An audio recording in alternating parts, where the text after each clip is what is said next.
Concernant les individus méconnus, des individus de la Bible, des personnes donc dans la Bible qui ne sont pas très connues, et on va évidemment essayer de sonder, de gratter la surface de la parole de Dieu pour savoir tout ce que cela a à nous enseigner. Nous arrivons donc, vous savez que c'est tous des noms qui commencent par A dans ce cours. On a vu particulièrement donc pour revoir Adam, ensuite on a vu Abel, ensuite on a vu Abraham, ensuite on a vu Abimelech, ensuite on a vu Anne, la maman de Samuel, on a vu Abner avec son orgueil, Absalom, le fils de David, on a vu les agents du gouvernement de l'époque où 3 capitaines ont gravi cette fameuse montagne, Asa, avec ses pieds malades, et nous arrivons aujourd'hui avec les aubergistes. Alors, c'est quoi les aubergistes? Peut-être vous n'avez jamais entendu un message sur les aubergistes. Eh bien, ce soir, on va entendre un message nous parlant des auberges, des hôtelleries et donc des aubergistes. Si vous voulez bien, on va lire 2 passages. Le premier dans Matthieu, chapitre 8. Évangile de Matthieu, chapitre 8. Matthieu, chapitre 8. Et au verset 18, Matthieu 8, 18, Jésus, voyant une grande foule autour de lui, donna l'ordre de passer à l'autre bord. Un scribe, donc un écrivain, ceux qui écrivaient à l'époque, un scribe s'approcha et lui dit, « Maître, je te suivrai partout où tu iras. » Jésus lui répondit, « Les renards ont des tanières et les oiseaux du ciel ont des nids, mais le Fils de l'homme n'a pas où reposer sa tête. » Mais le Fils de l'homme n'a pas où reposer sa tête. Ce qui veut dire que Jésus a voyagé sur la terre avec très peu de bagages. Il n'avait pas donc d'endroit particulier. Les renards étaient mieux que lui, ainsi que les oiseaux du ciel. Les renards avaient des tanières où ils pouvaient se cacher, prendre soin de leurs petits, ainsi de suite. Les oiseaux du ciel, des petits nids bien douillés, quelque part cachés dans les grandes branches d'arbres. Mais le Fils de l'homme, en parlant de lui-même, n'avait pas où reposer sa tête. Évidemment, nous allons voir ce que tout cela signifie. On va lire un deuxième passage dans l'évangile de Luc. L'évangile de Luc, au chapitre 2,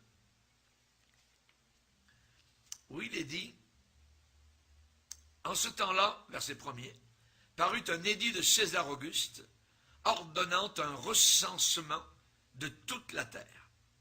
Ce premier recensement eut lieu pendant que Quirinius était gouverneur de Syrie. Donc c'est historique. Tous allaient se faire inscrire, chacun dans sa ville.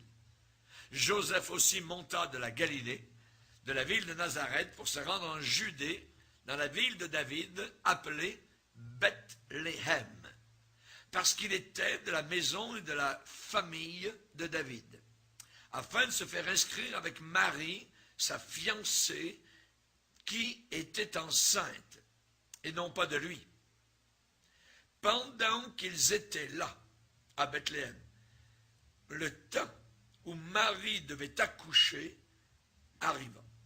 Elle enfanta son fils premier-né, ce qui veut dire qu'il y a eu d'autres par la suite, elle l'emmaillota et le coucha dans une crèche parce qu'il n'y avait pas de place pour eux dans l'auberge, l'hôtellerie.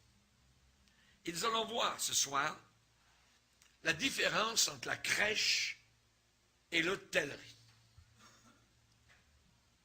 Les aubergistes. Vous savez que les hôteliers, aujourd'hui, sont nombreux. Il y a beaucoup d'hôteliers aujourd'hui. Et beaucoup, évidemment, d'auberges. Et l'auberge de Bethléem, nous allons la comparer, évidemment, à l'église moderne.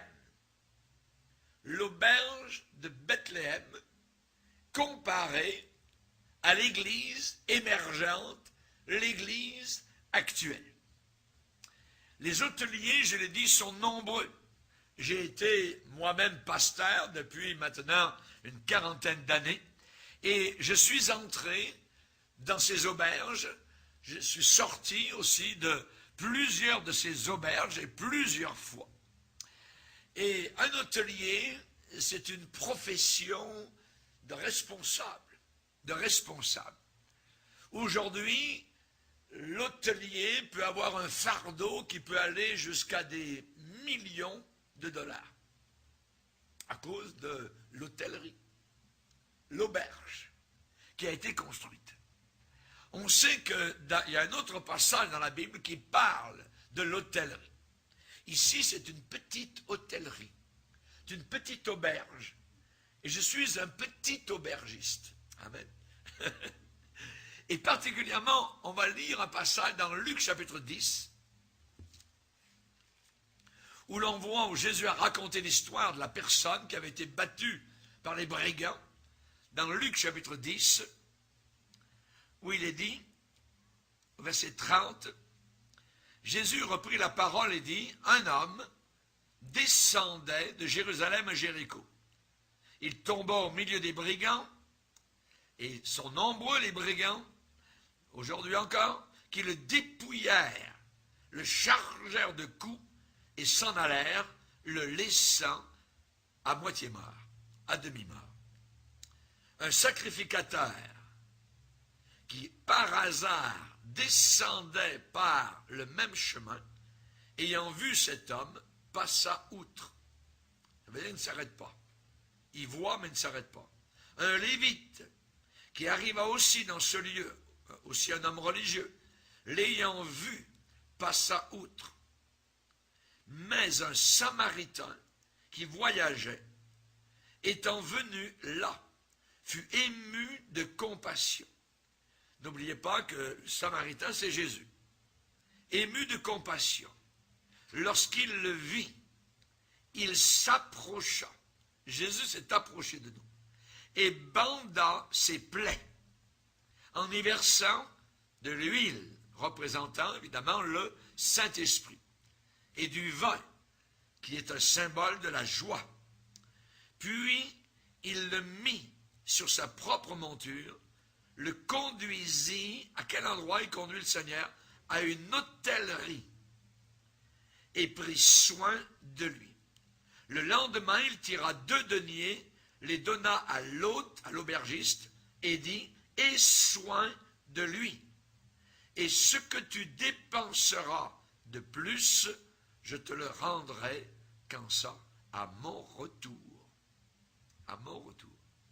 Donc, où est-ce que ce Samaritain a emmené l'homme pour être soigné après qu'il a été sauvé des brigands? À l'hôtellerie. Où est-ce que le Seigneur nous emmène après que nous sommes sauvés? Quelque part dans une hôtellerie, quelque part dans une auberge, pour qu'on y soit soigné, pour que nos plaies soient bandées, pour que notre guérison puisse s'opérer, pour que notre santé morale, spirituelle et physique puisse s'épanouir. On a besoin d'une auberge. Un chrétien ne peut pas vivre tout seul au bord du chemin. Le Samaritain qui est Jésus-Christ, celui qui est d'un autre pays, le pays des cieux qui est venu sur la terre, eh bien, il est venu nous emmener à une hôtellerie. Je me rappelais toujours un homme qui ne savait ni lire ni écrire, la première église où j'étais, et il a eu un rêve une nuit, il avait été sauvé dans sa petite cabane sur la montagne, et une nuit, il raconte comment le Seigneur l'a visité, l'a pris dans ses bras, et l'a emmené dans la rue, où au bout de la rue, il y avait l'église où j'étais pasteur. Et le Seigneur lui a dit de l'extérieur, c'est ici que tu vas venir m'adorer. Et le monsieur est venu adorer jusqu'à sa mort dans ce lieu. Donc, moi j'étais pasteur un certain nombre d'années, après d'autres ont suivi, mais le monsieur était toujours là. Et le dimanche matin, quand les chants commençaient et que vous entendiez quelqu'un en train de pleurer, eh bien c'était ce monsieur. À toutes les réunions, il pleurait d'amour pour Jésus-Christ. Il était tellement touché par la grâce de Dieu. Je vous le répète, ça ne savait ni lire ni écrire. Mais le Seigneur, évidemment, a pris soin de lui. Il a été sauvé, donné sa vie au Seigneur. Aujourd'hui, je pense qu'il est décédé et il est avec Jésus là-haut dans la gloire. Mais le Seigneur montre toujours une hôtellerie. Il montre une auberge où on a besoin d'aller pour être soigné. Et le Samaritain, donc, il est dit, il le mit sur sa porte-monture, le conduisit à une hôtellerie, le conduisit à une hôtellerie et prit soin de lui. Et prit soin de lui. Amen. Que le Seigneur nous conduise vers les bonnes hôtelleries. Et nous allons voir ce soir qu'il y a des hôtelleries, mais des hôtelleries où Dieu n'est pas là, où Jésus n'est pas là.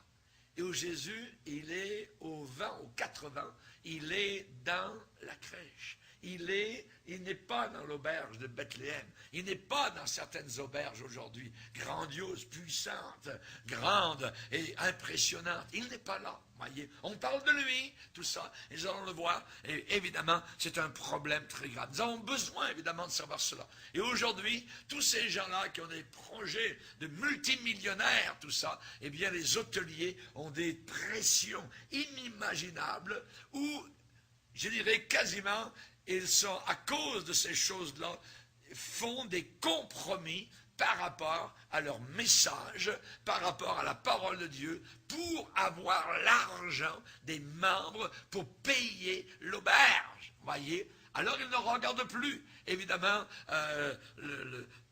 ils en parlent un peu, mais ce n'est plus, je dirais, de façon attentive. La parole de Dieu est coupez ici, coupez là, ainsi de suite. On ne prêchera pas certaines choses qui devraient être dites pour, évidemment, ne pas offenser ces gens qui apportent, évidemment, de l'argent pour payer l'hôtellerie. Alors, il y a les trustees, il y a les investisseurs, il y a les fidéicommissionnaires qui s'attendent, tous ces gens-là, les banques, s'attendent à ce que les hôteliers soient un succès. Soient un succès et qu'ils gardent l'auberge pleine. Que l'auberge soit gardée pleine et que ces gens-là, ces hôteliers, réussissent. La pression sur certains de ces hôteliers est énorme. Et ceux qui sont responsables pour ces investissements d'argent, eh bien, ne regardent pas avec douceur et gentillesse des sièges qui sont vides et des salles adjacentes, auxiliaires, qui sont vacantes. Ah non, il faut que ça rapporte. Et la demande, c'est quoi? La demande, c'est des foules dans l'auberge.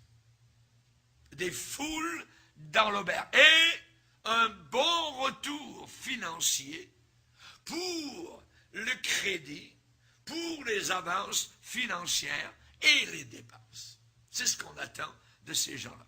Aujourd'hui, l'Église émergente, ces grandes églises, évidemment, nous allons le voir, ne font pas le travail du Seigneur. Aujourd'hui, l'importance se trouve sur les assistances, sur les présences. Plein. Il faut que l'auberge soit pleine. Et plein semble aujourd'hui être l'étiquette du succès. La badge de la popularité. L'assistance marque la supériorité de l'auberge en ville. Chez nous, c'est plein. La question qui est posée, combien vous êtes? Oh, on est 5 000, 10 000. Ah, vous êtes un succès. Oui, et ainsi de suite. Vous êtes combien chez vous? Oh, on est une petite centaine, 70. Oh, quantité négligeable. Nous, Dieu est avec nous. Regardez, à force, l'assistance. Regardez le spectacle. Regardez la musique. Regardez le théâtre. Regardez quand nous invitons un Californien avec la queue de cheval qui pend derrière son dos et qui joue de la guitare électrique en avant avec du rock music chrétien. Regardez la foule qui vient et on leur fait payer un billet d'entrée parce que la banque. Oui. L'hôtelier est loué, l'hôtelier est payé avec ça à l'esprit. Et ça, c'est une réalisation qui est digne d'être notée, remarquée. C'est très important. Mais le problème, c'est que plein ne veut pas toujours dire rempli. Plein, l'auberge pleine, ça ne veut pas dire nécessairement que c'est rempli. Il peut y avoir dans une auberge pleine un vide étrange. Il manque une présence. Il manque quelqu'un. Amen. Et vous avez deviné. Vous avez deviné. Oui. Il manque la présence de quelqu'un. L'auberge peut devenir un encombrement, une confusion, quand l'assistance, quand le nombre devient la seule et unique reconnaissance du succès. Est-ce que c'est vraiment un succès? Non. Ça ne veut rien dire. Les nombres ne veulent absolument rien dire. Les témoins de Jéhovah qui se rassemblent dans un stade sont très nombreux. Et pourtant, c'est tout faux ce qu'ils enseignent. Les Mormons, le cœur des Mormons, quand ils chantent Noël et quand ils vendent leurs disques, mais c'est fulgurant. Et pourtant, c'est faux. Ils ne croient pas à la divinité de Jésus-Christ. Quand le pape sort à sa fenêtre à Saint-Pierre-de-Rome, en bas, la foule est immense. Et pourtant, c'est faux. Comme la messe. Les chiffres, les nombres, les assistances, ça ne veut rien dire. Ça ne veut rien dire. L'auberge peut devenir une confusion. Une confusion. Ne remplissent-ils pas aujourd'hui leurs bâtiments avec les mêmes méthodes que le système de ce monde? Ils utilisent le même système que l'on remplit une aréna ou quoi que ce soit dans le monde. C'est la même chose. Voyez? Et pour eux, l'important c'est de bâtir des présences. Qui est du monde, du monde, du monde, du monde, à n'importe quel prix. À n'importe quel prix. Et l'apôtre Paul connaissait évidemment cette tendance. Aujourd'hui, dans ces églises, la cuisine, les cuisines, ont supplanté la salle de prière. La salle de prière. Que de soupers, que de repas sont servis dans ces églises. Ça remplit l'église. Les gens viennent pour manger. Et Paul connaissait cela lorsqu'il a dit aux Corinthiens qu'il mange chez lui. Qu'il mange chez lui. C'est une habitude de venir manger à l'assemblée. Et ils amenaient la bonne bouteille d'un côté de vin, de l'autre côté le bon saucisson, et puis ils arrivaient ensuite, la réunion commençait, certains étaient à moitié sous, on prenait la Sainte Seine. Paul a dit, non, c'est du désordre. Mangez chez vous. Mangez chez vous. algérien, que parfois on se rassemble ici entre nous, tout ça. Hein, puis, vous comprenez ce que je veux dire, la tendance. Ouais. Les restaurants peuvent produire des foules et des files d'attente. Les restaurants en ont. Pourquoi? Parce que il y a des types, il y a le prix d'entrée, évidemment, il y a les profits qui peuvent diminuer les paiements sur la bâtisse. C'est plus les cœurs des chrétiens qui, touchés par le Seigneur, vont aider ou donner aux dépenses d'une assemblée. Non, il faut faire autre chose. Il y a des tickets à vendre, il y a ci à acheter, il y a cela, il y a cela, il y a cela, pour, évidemment, l'énorme auberge qui a été construite. Et les banquiers sont derrière le comité. Les poussent. Il faut payer. Si c'est 50 000 par mois, 60 000 par mois, il faut que vous payiez. Sinon, l'aubergiste perdra non seulement son salaire, mais sa position. Alors il ne faut pas offenser monsieur qui vient et qui a un poste, je dirais, très connu en ville et qui donne des gros montants d'argent. Alors lui, s'il vit dans le péché, on ne lui dit rien. Si lui, il a une concubine, il faut rien dire à monsieur parce que toute la source d'argent va tarir. Chers amis, alors on invente autre chose, des concerts. Des concerts. Vous ne verrez pas de concerts ici. Oui. Mais dans ces églises, il y a des concerts.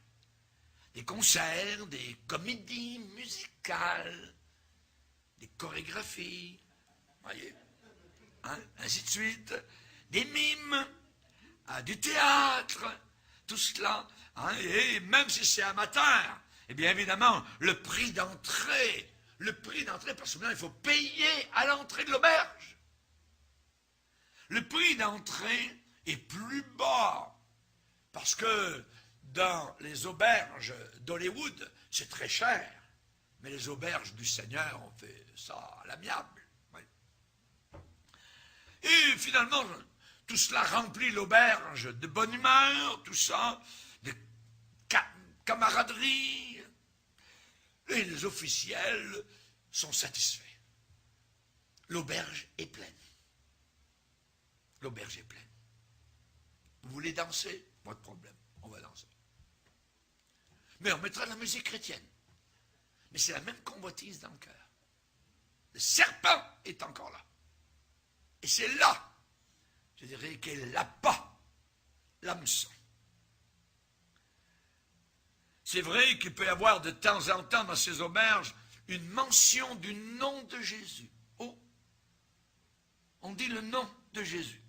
Mais le rythme, les lumières, la cadence, l'éclairage, le stage, tout ça, ça alourdit complètement l'esprit d'une personne et d'une âme qui entre et qui a faim de Dieu.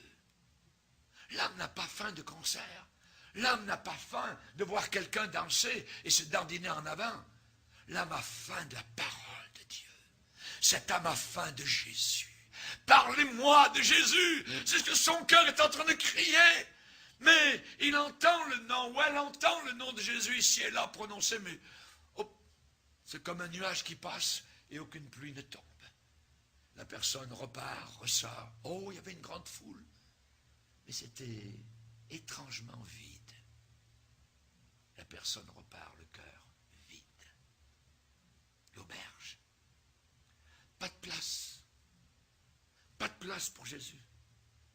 Le vrai Jésus dans l'auberge. Vous vous rappelez la prophétie dans Ésaïe chapitre 4, prophétie qui s'accomplit à la lettre actuellement.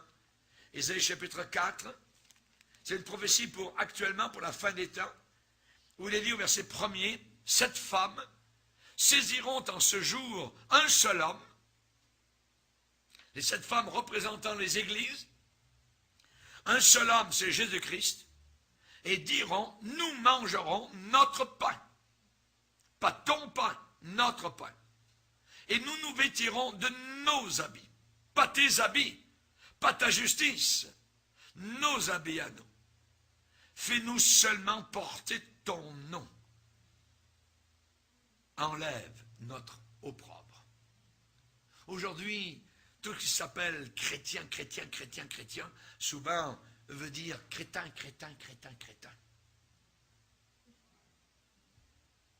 Parce que les gens n'ont pas de discernement. Il suffit que quelqu'un dise « c'est chrétien », c'est une église chrétienne. Et on rentre dedans et Christ n'est pas là. Il n'est pas là, il est à la porte. Ce sont des gens qui ne sont pas intelligents qui sont là. Parce que vous les verrez au club de nuit le samedi soir. Et vous les verrez le dimanche matin dans ces auberges. En même temps. Ils vont à la table des démons, ils vont en même temps à la table de Dieu. Les aubergistes ont de la place pour Mozart, pour Handel, pour le rock chrétien, hip-hop et tout ce que vous voulez. Pour remplir les sièges, remplir les ailes de ce grand bâtiment. Mais où est Christ? Il est en dehors. Il est en dehors. Le Seigneur va dire à une église, je me tiens à la porte. Il parle à une église chrétienne. Il n'est même pas à l'intérieur. Je me tiens à la porte. Et je frappe. Y a-t-il quelqu'un là-bas à l'intérieur qui entend ma voix? Mais on n'entend pas la voix de Jésus. À cause du bruit, du vacarme, à cause des danses, à cause de ceci et de cela, à cause de la convoitise pour madame un tel, monsieur un tel, et lui là-bas il pourrait, peut-être il pourrait essayer de le séduire, et ainsi de suite. Séduction à l'intérieur de l'église de Dieu.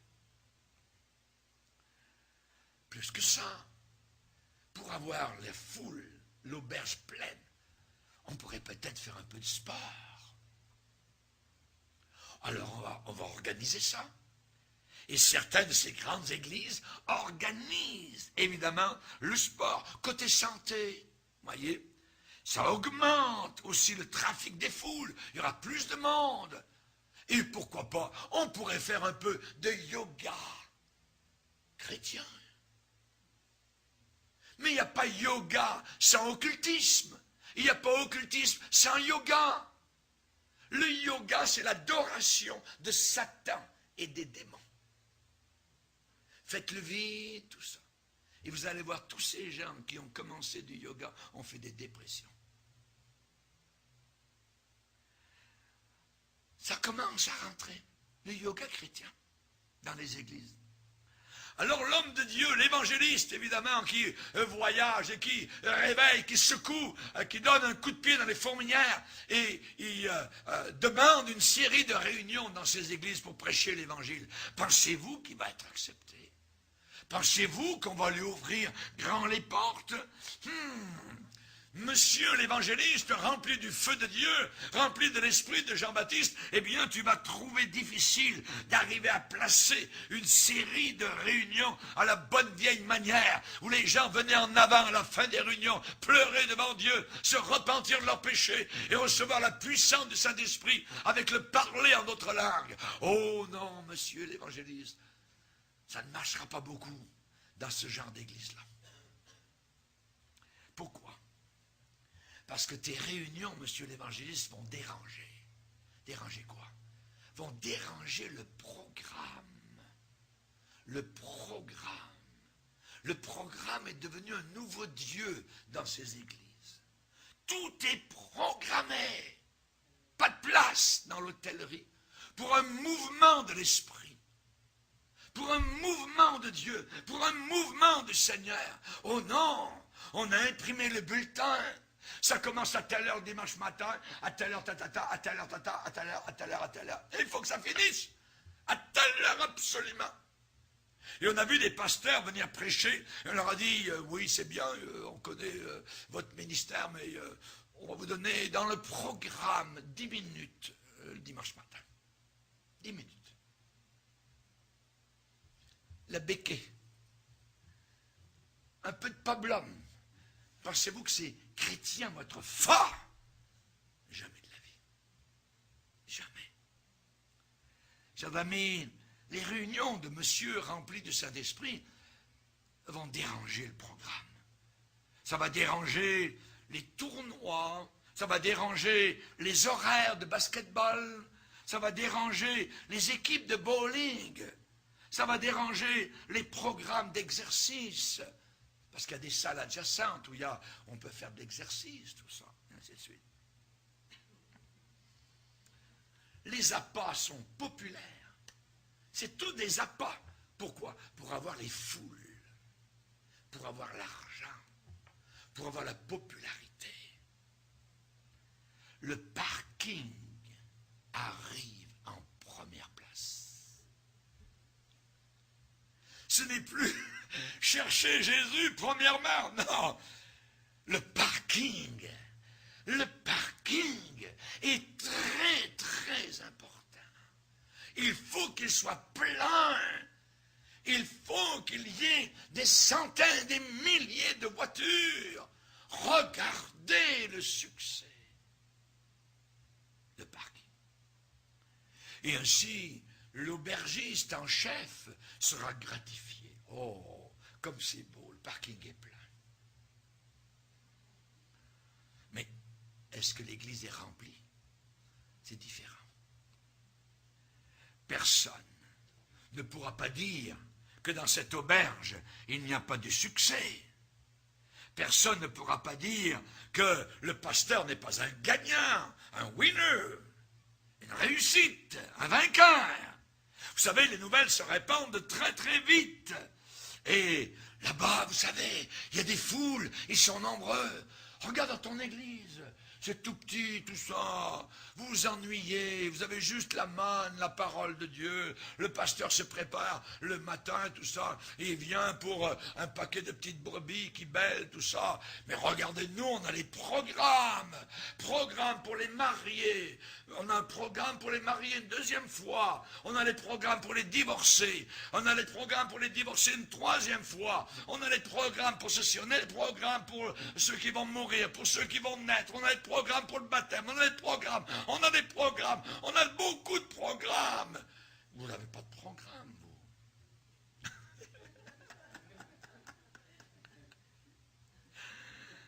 Ça se passe comme ça. Ça se passe comme cela. Voyez. Les gens disent, il y a des foules là-bas. Il y a des foules là-bas. Et vous savez, le sentiment est plaisant. Vous entrez, l'entrée est belle, magnifique, et vous côtoyez monsieur un tel. Ah tiens, monsieur le maire, ah oui, oh oui. Et là, il y a le gagnant de la dernière coupe Stanley qui est là et qui est assis. Oh ouais, oh. Et monsieur le politicien, il est en premier rang. Non, il est sur l'estrade. Il a été bienvenu, tout ça. On a montré qu'il était là.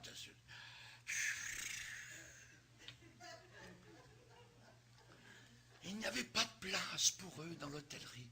Ça n'a pas changé depuis 2000 ans, ce petit bout de phrase. Il n'y avait pas de place pour eux dans l'hôtellerie. L'enfant béni, Jésus, peut être serré dans un coin. Il peut être pressé, comprimé à l'arrière-plan. Jésus, tu t'assoiras au fond, si tu veux. Pas de place. Pas de place. Surtout, ne viens pas nous déranger. Ne viens pas nous déranger. Vous savez, du restaurant jusqu'à l'agence de voyage, l'Église émergente est en train d'entrer en compétition avec les business du monde. Des business légitimes.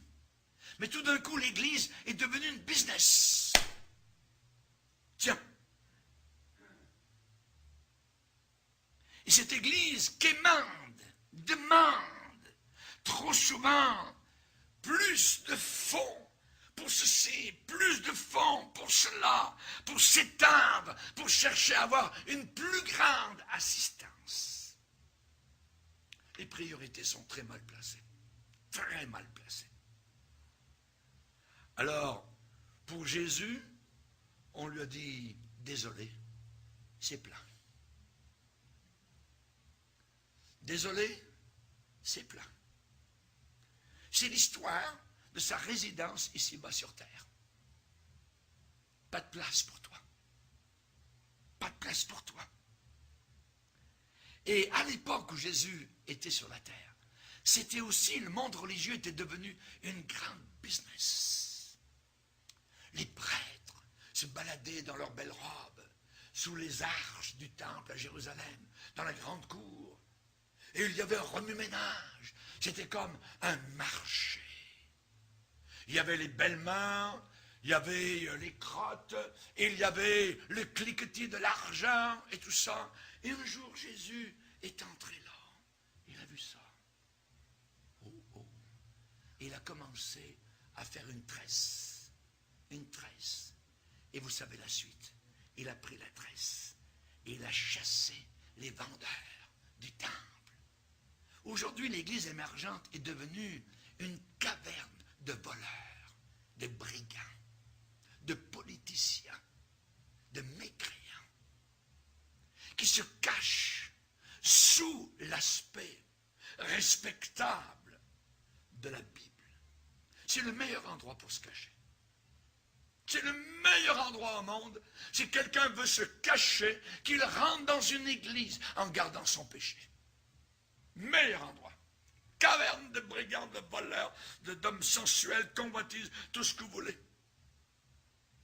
Et quand le pasteur commence, lui, à agir de cette façon-là, avec convoitise, il commence à coucher avec une femme de l'église. Ensuite, le démon qui l'a poussé à cela commence à travailler dans toute l'assemblée. Et soudain, ce n'est pas une personne, un adultère. Il y en a un ici, il y en a deux là, il y en a trois là, trois, quatre. C'est une ouverture pour les puissants diaboliques. C'est très dangereux. C'est très dangereux. Jésus a pris le fouet, il a chassé tout ce monde dehors. Le bruit, la marchandise, le cliquetis de l'argent sonnant ont vidé le lieu de la présence de Dieu. Ont vidé le lieu de la présence de Dieu. Jésus était en colère. Réaction du monde religieux, colère.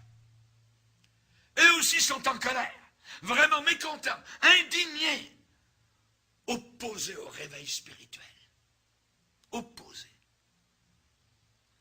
Parce que Jésus pourrait changer leur routine. C'est dangereux. Jésus a parlé de ces gens-là. C'est les pires. C'est pas, je dirais, les voleurs. C'est pas les pécheurs. Jésus les aimait et leur a pardonné. Les pires, ceux qui se cachent derrière le couvert religieux. Et il y a tout un chapitre où Jésus les a dénoncés avec verdeur, avec rigueur. Matthieu 23. Lisez avec moi.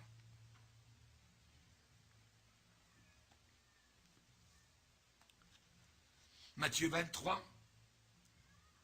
Alors Jésus, parlant à la foule et à ses disciples, dit: les scribes et les pharisiens sont assis dans la chair de Moïse. Faites donc et observez tout ce qu'ils vous disent, mais n'agissez pas selon leurs œuvres. Car ils disent, ils parlent, ils prêchent et ne font pas. Ils lient des fardeaux pesants et les mettent sur les épaules des hommes, mais ils ne veulent pas les remuer du doigt. Ils font toutes leurs actions pour être vus des hommes. Verset 6, ils aiment. Qu'est-ce qu'ils aiment? Ils aiment la première place dans les festins. Et les premiers sièges dans les synagogues. Ils aiment à être salués dans les places publiques. À être appelés par les hommes. Rabbi, Rabbi. Mais vous, ne vous faites pas appeler Rabbi, car un seul est votre maître, et vous êtes tous frères. Regardez verset 13. Malheur à vous, scribes, pharisiens. On parle ici de gens religieux qui prient Dieu tous les jours. Scribes et pharisiens hypocrites, parce que vous fermez aux hommes le royaume des cieux, et vous n'y entrez pas vous-même, et vous n'y laissez pas entrer ceux qui veulent entrer. Malheur à vous, scribes et pharisiens hypocrites, parce que vous dévorez les maisons des veuves, et que vous faites, pour l'apparence de longues prières, À cause de cela, vous serez jugés plus sévèrement. Malheur à vous, scribes et pharisiens hypocrites, parce que vous courez la mer et la terre pour faire un prosélyte. Et quand il est devenu, vous en faites un fils de l'enfer, fils de la géhenne. Regardez verset 27. Malheur à vous, scribes et pharisiens hypocrites, parce que vous ressemblez à des sépulcres blanchis, des tombeaux blanchis, très beaux à l'extérieur, qui paraissent beaux au dehors, et qui au dedans sont pleins d'ossements de mort et de toute espèce de saleté d'impureté. Vous de même au dehors, vous paraissez juste aux hommes, mais au dedans, vous êtes pleins d'hypocrisie et d'iniquité. Et vous continuerez à lire le reste du chapitre. C'est terrible comment le Seigneur a traité ces gens-là. Il n'y a pas été, je dirais, avec douceur. Il y a été avec, je dirais, lourdeur. Ces gens-là, ils aimaient le bruit. Ils aimaient le vacarme, les ventes de charité, le marché, voyez, des échanges à l'amiable. Et ce qui est problématique, c'est qu'ils figeaient, ils devenaient froids comme un glaçon lorsqu'ils entendaient le son de la louange. Des enfants sont arrivés et ont commencé à louer Jésus, à le glorifier. Ils étaient enragés. Il est dit que même des boiteux et des aveugles sont approchés de Jésus après le nettoyage du temple à Jérusalem. Et il les a guéris. Et les autres grinçaient des dents.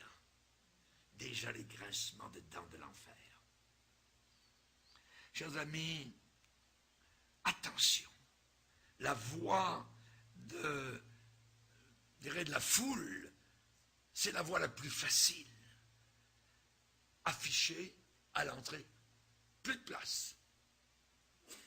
Plus de place. Il n'y a pas de place. Et cependant, je dirais qu'avec Jésus, une mangeoire, on s'en souvient. Et longtemps après, l'auberge a été oubliée. On se souvient de la mangeoire, pas de l'auberge. La mangeoire, là où il y avait de la paille. Alléluia. Chers amis, j'aimerais vous dire que je l'ai vu, Jésus, venir. Je l'ai vu entrer dans des camps. Vous savez ce que c'est les camps? Les camps d'été. À une époque, on avait des camps d'été. C'était des bâtisses construites un peu bric-brac. Il y avait des moustiques. Il y avait des bancs où on était mal assis, inconfortable, dur. Et Jésus venait. La présence de Jésus. Et les réunions pouvaient commencer à 7 heures le soir. Et on sortait de là à 11 heures. Avec un visage mouillé de pleurs. On avait fini la réunion par au moins 1 heure de prière en pleurant devant le Seigneur.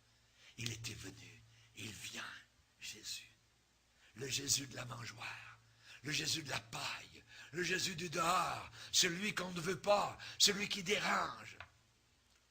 Je l'ai vu entrer dans des farets dans le Pacifique, ces maisons où les toits sont en paille. Je l'ai vu Jésus dans les huttes en Afrique, lorsqu'il vient et soudain, ces foules de noirs, avec leurs belles dents blanches, louent, adorent le Seigneur, et glorifient le Seigneur et le bénissent de tout leur cœur. C'est des choses que l'on n'oublie jamais. Quand Jésus vient, tout est changé. C'est plus le rock, c'est plus la danse, c'est plus les comédies musicales, c'est la présence même. C'est le ciel qui est déchiré, c'est Dieu qui descend, les malades sont guéris, les cancéreux retrouvent la santé, les aveugles voient soudainement, le Seigneur se manifeste. Ça c'est la réalité, ça c'est l'évangile de Christ. Alléluia. Voici les signes qui accompagneront ceux qui auront cru. Ils parleront de nouvelles langues, ils chasseront les démons, les malades seront guéris. C'est quelque chose de formidable. Alléluia. Mais les auberges modernes, les auberges élégantes, voyez, coûteuses, eh bien, elles sont remplies du moi, de l'évangile, de l'estime de soi. Jésus n'est pas là. C'est le psychologue qui est présent. c'est Jung qui est présent, c'est ces gens-là qui ont fondé la psychologie moderne. Mais Jésus n'est plus là. Dieu dit, débrouillez-vous, résolvez vos problèmes avec les hommes. Auparavant, c'était Jésus qui résolvait les problèmes. Auparavant, on priait le Seigneur. On se mettait à jeûner 1 jour s'il fallait, 2 jours s'il fallait, 3 jours, 1 semaine entière. À boire de l'eau, c'est tout. On voulait la réponse de la part du Seigneur. Aujourd'hui, on va voir monsieur un tel. Bureau de psychologue. À la fin de la réunion, 12 de personnes sont là. Et c'est monsieur qui va résoudre les problèmes des personnes. Jamais de la vie. C'est pas l'évangile. C'est pas l'évangile. Pas de place pour lui. Pas de place pour lui. Les mages l'ont trouvé. Les mages sont venus de loin, sont passés par la grande ville, sont passés à côté du grand temple. Ils ont perdu l'étoile en ville. Ils la voyaient dans le désert et arrivaient proche de Jérusalem. Bon, plus d'étoiles. Ils sont allés voir Hérode, sont allés se renseigner et finalement, ils sont allés plus loin. Bethléem. Et en quittant la grande ville, hop, l'étoile a réapparu. Leur cœur était joyeux. Et là, l'étoile les a conduits vers le bébé. Le bébé à tout vent.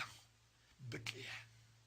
Bethléem, la petite ville à côté, à 10 kilomètres de la grande ville. Il était là, Jésus. Chers amis, aujourd'hui on ne trouve pas beaucoup le Seigneur. On ne le trouve quasiment nulle part. Il est devenu, selon Jérémie, un étranger dans le pays. Un étranger. Jésus, c'est qui ça? On ne le connaît pas. Et on ne le connaît même pas chez lui, là où il devrait être connu. Il vient toujours chez les siens, tout le temps. Mais les siens ne le reçoivent pas. Mais à tous ceux qui l'ont reçu, alléluia, les petits, les faibles, les nécessiteux, ceux qui ne savent pas lire, ceux qui ne savent pas écrire, ceux qui viennent de loin, les étrangers, les immigrants, eux ils veulent de Jésus. Parlez-moi de Jésus, parlez-moi du salut, parlez-moi de ce livre. Ils sont prêts à donner leur vie entière pour ce livre, la parole de Dieu. À tous ceux qui l'ont reçu, il a donné le pouvoir de devenir enfants de Dieu, lesquels sont nés, non pas du sang, ni de la chair, ni de la volonté de l'homme, mais de Dieu, sont nés de Dieu. Alléluia. Il vient toujours chez les siens.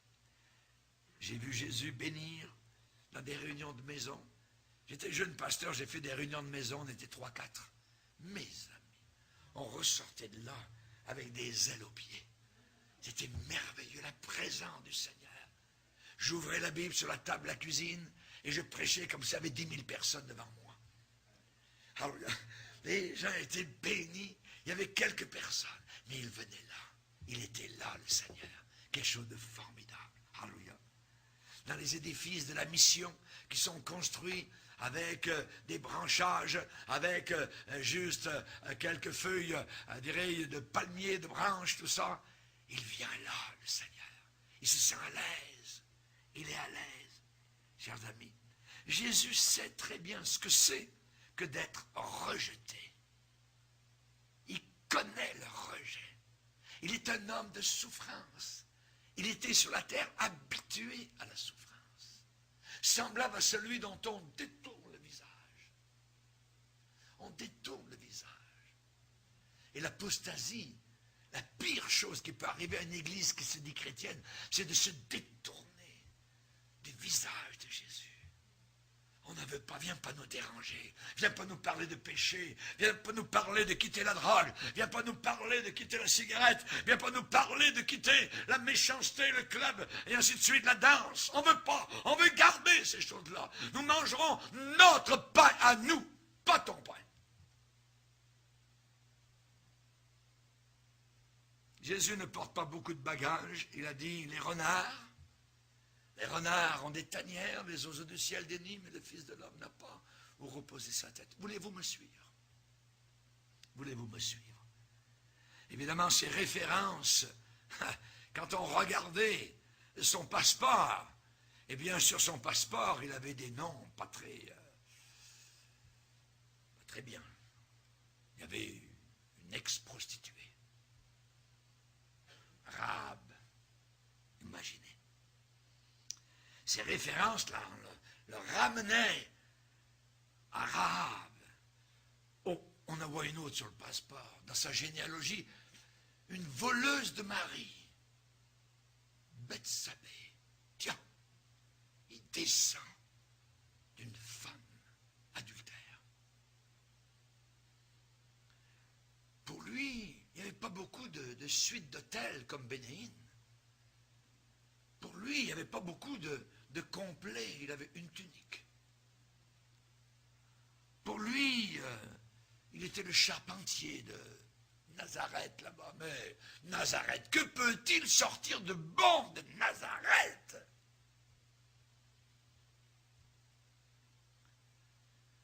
Mais il est chez lui. Où ça? Il est chez lui avec les rejetés. Il est chez lui avec ceux qui ont pleuré tellement. Il est chez lui avec ceux qui ont été rejetés. Il accueille la femme qui vient juste. Il n'y a même pas de demi-heure. Elle était dans le lit d'adultère. Elle est maintenant à ses pieds. Il l'a pardonné. Il l'a renvoyé. Il a entendu le bruit sourd des pierres tomber à ses pieds. Les hommes religieux qui étaient prêts à la lapider. Il est chez lui. Je ne te condamne pas. Va et ne pêche plus. Il est chez lui avec le voleur. Un voleur en train de mourir. Et lui aussi est en train de mourir. Et il fait de la place à ce mourant. Qui lui dit, souviens-toi de moi quand tu entreras dans ton règne. Je te le dis, aujourd'hui tu seras avec moi dans le paradis. Paradisio. Alléluia. Merci Seigneur. C'est formidable. C'est merveilleux. Mais à Gadara, va-t'en d'ici. On ne te veut plus te voir ici. Tu es une personne non grata. Il y avait cet homme qui était possédé de démons. Il vivait dans le cimetière. Mais maintenant, les démons qui étaient dans l'homme sont entrés dans nos porcs. Et les porcs, pouf, sont tous morts. Et là, ils sont le ventre en l'air dans la mer de Galilée. On vient de perdre des milliers de dollars. Va-t'en de chez nous. Va-t'en. C'est ce que l'Église, aujourd'hui, émergente, est en train de dire. On ne veut pas de ce Jésus. On veut un autre Jésus. Le Jésus du nouvel âge. Le Jésus qui accepte les homosexuels. Le Jésus qui laisse faire l'adultère ou le concubinage pendant des années. Allez voir ces auberges. Vous n'entendrez jamais rien dire contre le concubinage. J'ai prêché un jour contre cela. Et il y avait un vieux monsieur qui vivait en concubinage avec une vieille dame aux cheveux blancs. Et j'ai prêché contre ça. Les plus nerveux. Vous savez pourquoi? Parce qu'ils allaient perdre de l'argent. Parce qu'il fallait qu'ils mettent leur situation en règle et qu'ils se marient ou qu'ils se quittent. Mais ils allaient perdre un chèque du gouvernement. Là maintenant, c'était très bien, ils avaient 2 chèques. Jésus, va-t'en. Viens pas nous déranger. Ça n'a pas changé. Pas de place pour lui. Dans l'auberge. Pas de place pour lui. Simon. Vous avez entendu parler de Simon? Dans la Bible, Simon le traitait avec rudesse. Il l'avait invité à un repas qu'il avait préparé. Mais Simon avait refusé de lui laver les pieds. De lui offrir les joies ordinaires qu'on offrait à n'importe quel visiteur. Quand il arrivait de voyage, eh bien, on amenait un peu d'eau et on lavait les pieds. Non. Simon, quand je suis entré dans ta maison, tu ne m'as pas lavé les pieds. Bien, regarde cette femme, cette pécheresse. qui s'est repentie de ses péchés, elle n'a pas arrêté de laver mes pieds avec ses larmes pendant que j'étais ici, dans ta maison. Celui à qui on pardonne peu, aime peu. Mais celui à qui on pardonne beaucoup, aime beaucoup. Mon frère, ma soeur, tu as été beaucoup pardonné. Et le retour, normalement, devrait être, je dirais, l'ascension de retour devrait être un amour très grand envers ton Seigneur. Une reconnaissance merveilleuse envers ce Jésus qui t'a tout pardonné. Tout, complètement. Alléluia. Merci Seigneur. Ce Jésus a nourri des pauvres. Il a béni, il a serré doucement des enfants dans ses bras. La société n'a jamais eu beaucoup de place pour lui. Aujourd'hui, on ne le veut pas dans nos écoles. On ne le veut pas à l'hôpital. On ne le veut pas dans nos petites écoles. Mon petit-fils, un de mes petits-fils, dans le temps de Noël, la professeure dit, pour vous, Noël, c'est quoi, mes petits-enfants? Mon petit-fils lève la main. C'est l'histoire de Jésus, la naissance de Jésus. Non, non, non, non, on ne parle pas de Jésus ici. Pas de problème. Pas de problème. Jésus, personne non grata, pas de place pour lui. Ça fait 2000 ans. On fête Noël et on ne veut pas entendre parler de Jésus. Imaginez. Il n'avait pas de maison terrestre. Il n'avait pas de maison terrestre. Il a dit qu'il avait moins de sécurité que les renards et que les oiseaux. Moins de sécurité. Les renards ont des tanières, moi j'en ai pas. Les oiseaux ont des nids, moi j'en ai pas. J'ai même pas reposé ma tête. Imaginez. Si Satan avait eu la liberté totale, la main haute, Jésus n'aurait même pas eu de place pour lui dans le cimetière. Son corps aurait été jeté sans aucune cérémonie dans la dompe publique, aux poubelles publiques, à décharge municipale de Jérusalem. Chers amis, mais dans l'auberge d'aujourd'hui, l'auberge moderne, il y a toujours de la place pour Monsieur VIP. Very important person. Toujours de la place pour ce genre de personnes-là. Parce qu'on regarde, évidemment, l'habillement, la poche, quand on manque, le genre de voiture dans le parking, Rolls-Royce, oh, à prendre soin. À prendre soin. Quand Oprah arrive dans la grande assemblée de Joel Osteen au Texas, à Houston, toute la foule se lève, 20 000 personnes se lèvent à accueillir. C'est une femme du nouvel âge, une païenne, une séductrice. Oprah, VIP, viens-t'en. Lorsque dans l'église de Saddleback, en Californie, Rick Warren fait venir Monsieur Obama. Monsieur merveilleux, Obama prend la parole, s'il vous plaît. Quelqu'un qui croit à l'homosexualité. Quelqu'un qui est en faveur de l'islamisme. Mais il se dit chrétien, il est tout. Monsieur VIP a toute la place dans l'auberge. Quelle sorte d'auberge avons-nous à faire? Jésus, lui, il cherche une entrée. Est-ce qu'il y a quelqu'un là-bas à l'intérieur qui entend ma voix?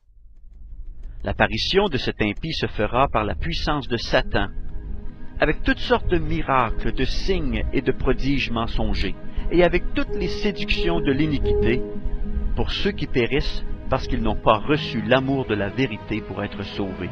Aussi Dieu leur envoie une puissance d'égarement, une puissance d'égarement, une puissance d'égarement, une puissance d'égarement, pour qu'ils croient au mensonge, afin que tous ceux qui n'ont pas cru à la vérité, mais qui ont pris plaisir à l'injustice, soient condamnés.